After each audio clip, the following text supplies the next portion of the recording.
আসছেন কোথা থেকে? আমি ঢাকা নবাবগঞ্জ থেকে। আপনি কি শিক্ষিকা? কি পোস্টে আছেন আপনি শিক্ষক? আমি সহকারী শিক্ষক জীববিজ্ঞান। এটা কোথায়? এটা নবাবগঞ্জ থেকে বান্দুরা খানেপুর নবাবগঞ্জ উপজেলায়।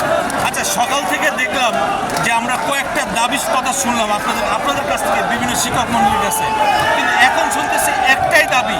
এর কারণটা কি? আপনাদের কি ওই দাবিগুলো লাগবে না? ওই দাবিগুলো জাতীয়করণ দাবির মধ্যেই ছিল। জাতীয়করণ মানে সরকারি শিক্ষকদের মধ্যে আমাদের বেসরকারি শিক্ষকদের 45% বাড়ি ভাড়া, 1500 টাকা চিকিৎসা ভাড়া এবং পূর্ণাঙ্গ চিকিৎসা ভাতা এবং পূর্ণাঙ্গ উৎসব ভাতা। ওটাও সরকারি শিক্ষকদের মধ্যে ওটাই একই একটা হয় ওটাই।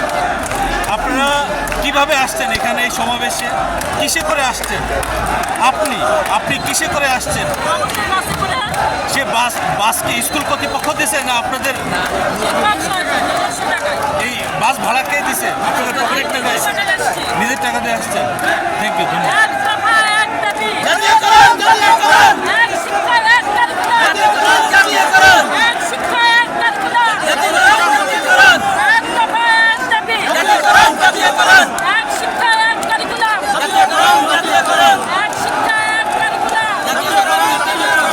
এক শিক্ষা এক কারিকুলাম।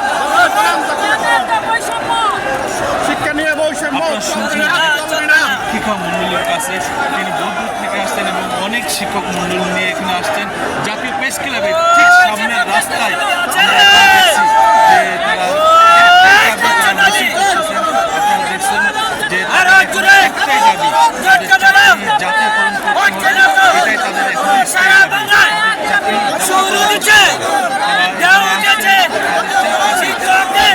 আজকের একটাই দাবি আপু, আজকে যদি আপনাদের এই দাবি পূরণ না হয়, আপনাদের পরবর্তী পদক্ষেপ কি?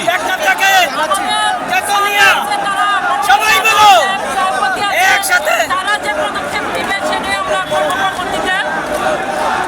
এটা আমাদের কাছে এখন পৌঁছায়নি। আচ্ছা, সচিবালয় নাকি কয়েকজন আপনাদের নেতৃবৃন্দ গেছে? কতজন নেতৃবৃন্দ গেছে? 10 জন। ওখানে যে কোনো একজনের নাম বলেন যে নেতৃত্ব দিচ্ছে। 10 জনের ভিতরে একজনের নাম বলেন, কিংবা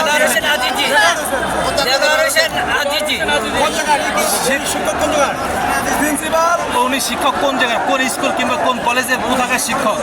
সিলেট। উনি কি ঢাকা থেকে?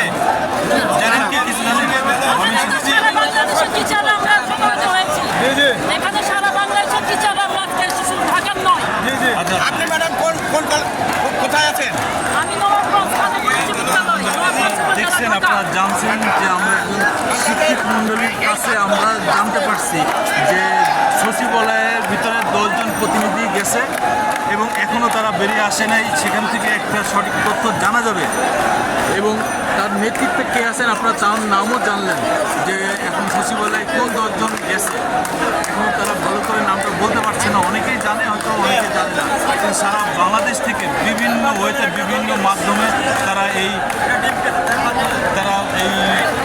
প্রেস ক্লাবের সামনে এই রাস্তায় আছেন এবং সামনে দেখছেন সচিবালয়ের গেট, সেখানে সামনে পুলিশ এবং শিক্ষকমন্ডলীর মুখোমুখি অবস্থানে আছেন। আপনারা জানেন যে তাদের একটাই দাবি এখন জাতীয়করণ করতে হবে।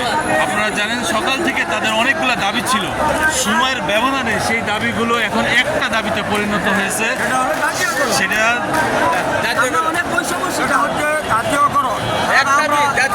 একে একে এই দেশে অনেকবার আমরা শুভঙ্করের ফাঁকি